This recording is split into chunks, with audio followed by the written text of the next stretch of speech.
You know, people are just like, Asma, I just want to get into shape and I just want to lose this weight. I just want to get better. My back hurts.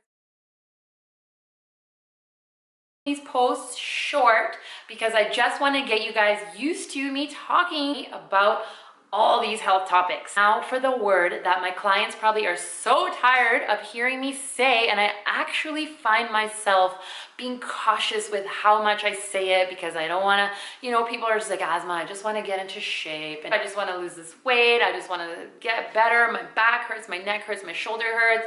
What do I do? What do I do? And here I am telling them, you have to learn how to breathe. Breathe.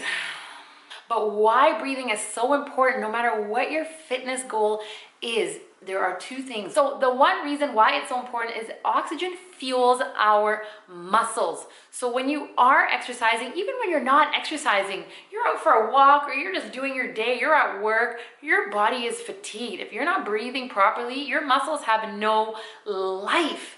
There's no oxygen in your muscles. Second way breath helps you with your fitness goals is it nourishes your digestive system and all the organs, allowing the digestive system to just know that you are calm enough to digest those fats.